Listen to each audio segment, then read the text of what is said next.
Again here and आज मैं आपके लिए वॉइस की थर्ड वीडियो लेकर आई। थर्ड वीडियो टेंस के लिए। हमने सिंपल प्रेजेंट टेंस किया, हमने प्रेजेंट कंटिन्यूअस टेंस किया and today we are going to learn the rules of present perfect tense. अगर आपने मेरी पिछली वीडियोस नहीं देखी हैं तो आप उनको देख लीजिए, आपको अच्छा सीखने को मिलेगा, इजी। मैं ये नहीं कहती कि मैं शॉर्ट ट्रिक्स बताती हूँ, मैं आपको step by step elaborated method से बताती हूँ, बट जितना मैं बताती हूँ आप अगर साथ साथ कॉपी में लिखते रहेंगे तो इजीली आपको समझ आएगा, ये मैं गारंटी आपको दे सकती हूँ। शॉर्ट ट्रिक्स से कोई भी चीज नहीं सीखी जाती है, मेहनत से ही कोई चीज आती है।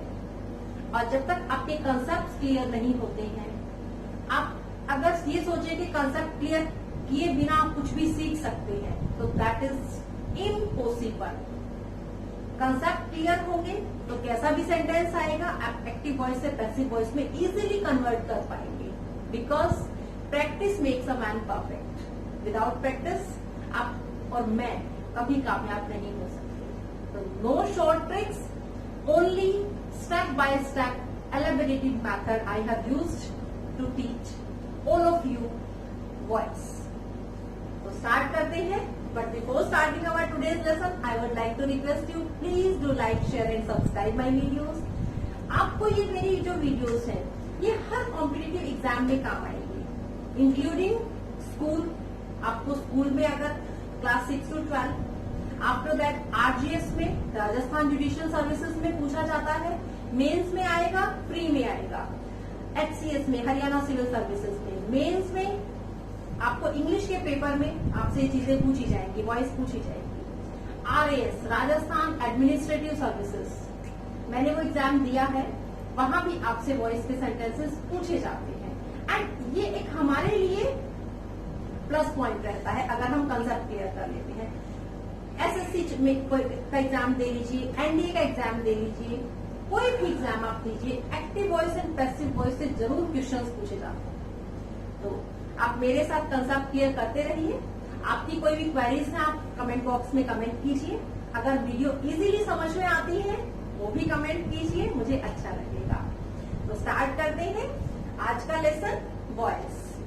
अब वॉइस से पहले ये जो आज का टॉपिक है इसको स्टार्ट करने से पहले मैं आपको पिछला हम रिकैप करेंगे कि जो हमने पहले पढ़ा। इंट्रोडक्टरी को आप देखिए, जो वॉइस का मेरी पहली लेक्चर है वॉइस का। उसके बाद प्रेजेंट इंडेफिनिट टेंस का आप देखिए, जितनी बार आप देखेंगे आपका कंसेप्ट क्लियर होता जाएगा। तो मैं फिर से एक बार बता देती हूँ, प्रेजेंट इंडेफिनिट टेंस की एक्टिव वॉइस से पैसिव वॉइस में आपने कैसे सेंटेंसेस को चेंज करना है।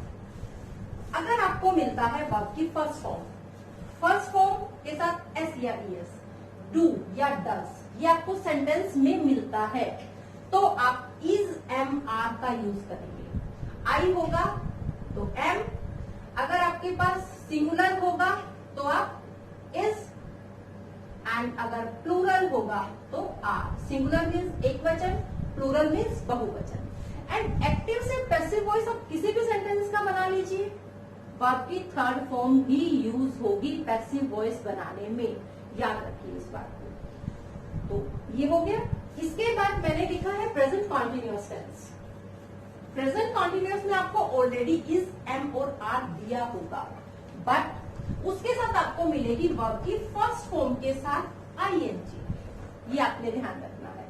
तो उसके जो पैसिव वॉइस होगा उसमें आप इज, एम, आर ही यूज करेंगे हेल्पिंग वर्ब के लिए, एंड अपनी तरफ से बीइंग यूज करेंगे, और उसके बाद वर्ब की थर्ड फॉर्म।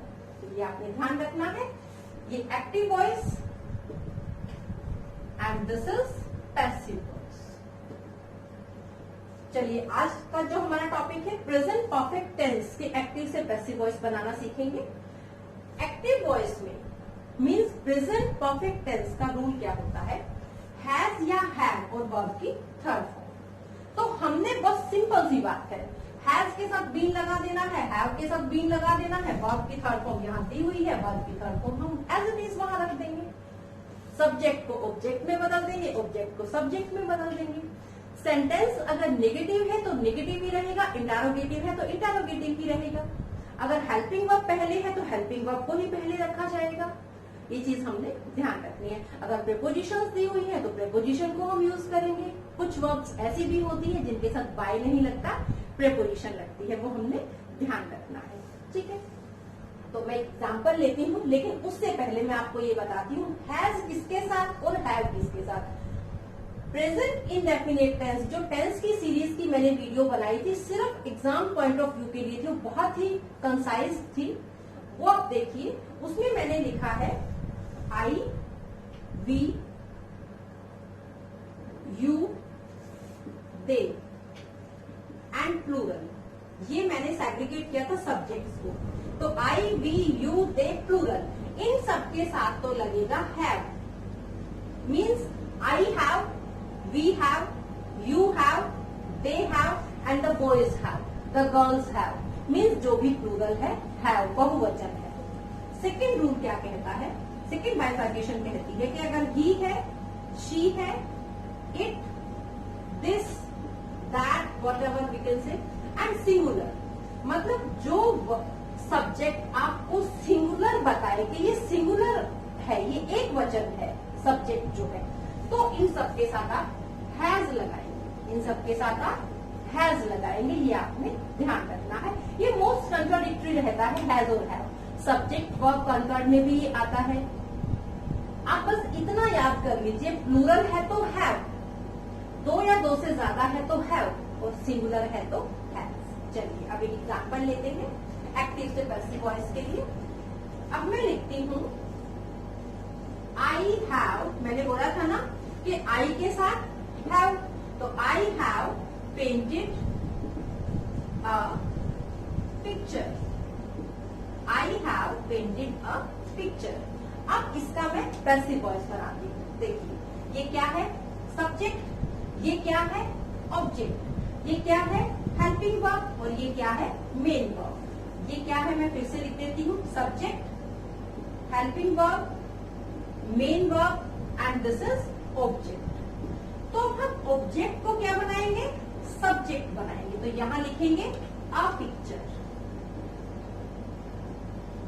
अब देखिए जो मुश्किल चीज आती है वो यहाँ आती है। इज़ेमार तो हम सिंगुलर प्लूरल से सीख रहे थे, बट यहाँ पर आपने लिखना है कि आई के साथ हैव है तो अ पिक्चर के साथ जरूरी नहीं है कि हैव आएगा।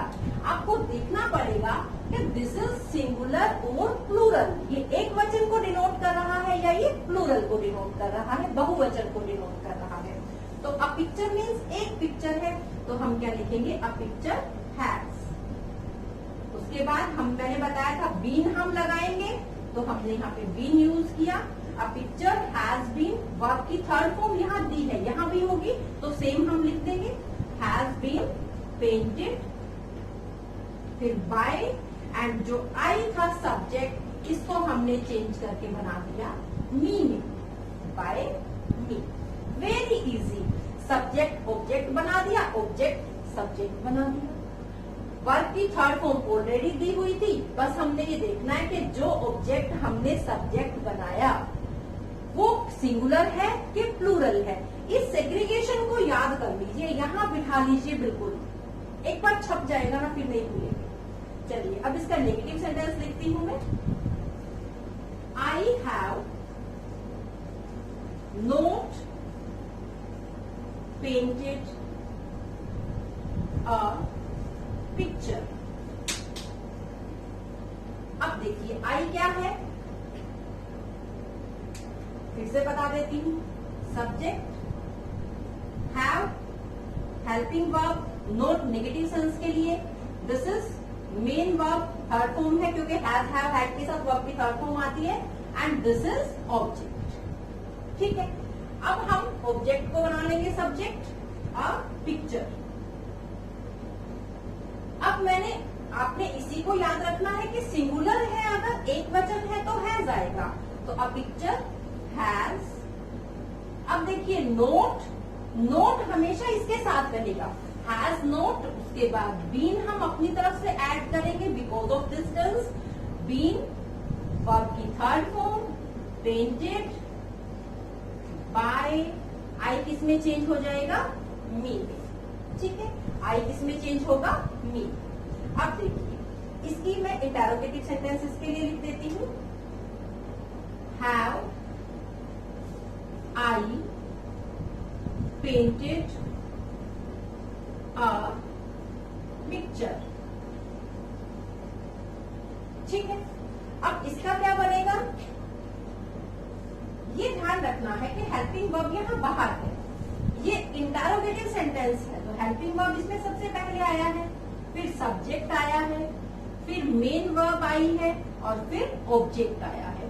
तो हम जब इसका एक्टिव से पैसिव वॉइस बनाएंगे तो हम ऐसे ही लिखेंगे। सबसे पहले हम क्या लिखेंगे, यहाँ पर हम लिखेंगे हेल्पिंग वर्ब। अब हेल्पिंग वर्ब हमें इसके अकॉर्डिंग लिखना है, तो इसके अकॉर्डिंग सिंगुलर है तो हैज आएगा, हैज। अब ऑब्जेक्ट, यहाँ सब्जेक्ट था तो इसकी जगह क्या आ जाएगा, ऑब्जेक्ट अ पिक्चर, उसके बाद बीन, फिर main verb painted by, I किस में चेंज हो गया, आई किस में चेंज हुआ, सब्जेक्ट था तो ऑब्जेक्ट में मी। तो आई होप आपको ये समझ आया होगा। आप इसको बार बार सुनिए, लिखकर देखिए और प्रैक्टिस कीजिए।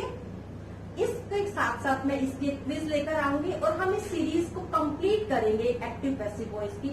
कोई भी ऐसी टाइप नहीं छोड़ेंगे जिसमें आपको ये लगे कि ये सेंटेंस तो हमने नहीं किया। Each and every minute rule I would like to add in this series. तो मेरी कोशिश रहेगी आपको आसान तरीके से समझाना। I hope you will like this video. Thank you very much. Have a nice time.